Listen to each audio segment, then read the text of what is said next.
Israel যখন গাজার সর্বশেষ শহর রাফায় চূড়ান্ত গণহত্যা চালানোর প্রস্তুতি নিয়েছে, সেই সময়ে আরও নিকৃষ্ট এক কাজ করছে মক্কা মদিনার দেশ সৌদি আরব।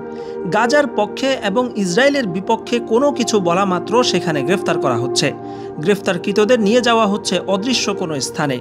নেই ন্যায় বিচার পাওয়ার অধিকার অথবা আত্মপক্ষ সমর্থনের সুযোগ। মানবাধিকার কর্মীরা জানিয়েছেন, সামাজিক মাধ্যমে বিশেষ করে টুইটার বা এক্সে যারা ইসরায়েলের বিরুদ্ধে কিছু লিখছে তারা সবাই সৌদি সরকারের টার্গেটে পরিণত হয়েছে। বিশেষ করে কেউ যদি ইসরায়েলি পণ্য বয়কটের ব্যাপারে কিছু লেখে বা শেয়ার করে, তাদেরকেও খুঁজে খুঁজে বের করা হচ্ছে এবং সন্ত্রাসী আখ্যা দিয়ে কারা প্রকোষ্ঠে নিক্ষেপ করা হচ্ছে। ফিলিস্তিনপন্থী সৌদি নাগরিকদের উপর সরকার যেভাবে ক্র্যাকডাউন চালাচ্ছে, সেই সংবাদ প্রকাশ করেছে খোদ ইসরায়েলের জাতীয় সংবাদ মাধ্যম টাইমস অফ ইসরায়েল। সৌদি আরবে যেহেতু মক্কা মদিনা অবস্থিত এবং এটি যেহেতু ইসলামের কেন্দ্রভূমি, এ কারণে নিপীড়িত গাজাবাসীর জন্য মোহাম্মদ বিন সালমানের সরকার কার্যকর কোনো উদ্যোগ নেবে বলে বিশ্ব মুসলিম, বিশেষ করে সৌদি নাগরিকেরা আশা করেছিল। সবাই ভেবেছিল সমস্ত মুসলিম দেশকে নেতৃত্ব দিয়ে ইসরায়েলের বিরুদ্ধে সৌদি কঠোর কোনো ব্যবস্থা নেবে। কিন্তু ব্যবস্থা নেওয়া তো দূরের কথা, উল্টো এই পরিস্থিতির মধ্যেই ইসরায়েলের সাথে সম্পর্ক আরও স্বাভাবিক করার প্রক্রিয়া শুরু করেছেন মোহাম্মদ বিন সালমান।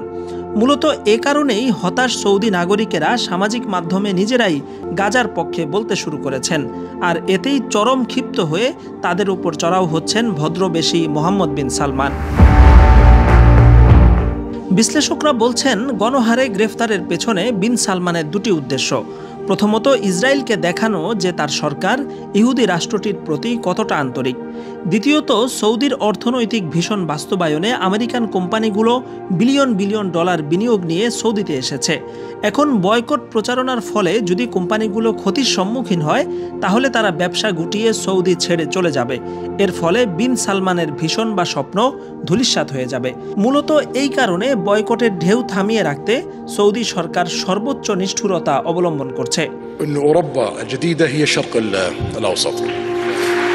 আগেও সৌদি সরকার বা রাজ পরিবারের সমালোচনা করলে সৌদিতে গ্রেফতার করা হতো, কিন্তু 7 অক্টোবর হামাস ইসরায়েল যুদ্ধ শুরুর পর দেশটিতে গ্রেফতারের মাত্রা বহুগুণ বেড়ে গেছে।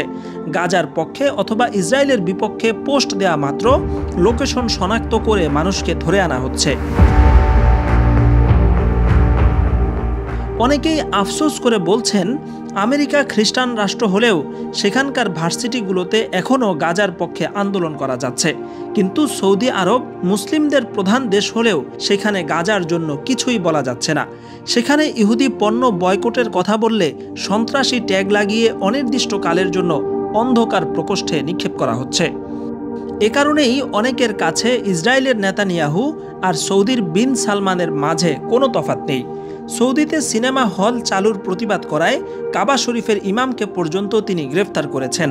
এখন ইসরায়েলের বিরুদ্ধে বলার কারণে নাগরিকদের গুম করে ফেলছেন।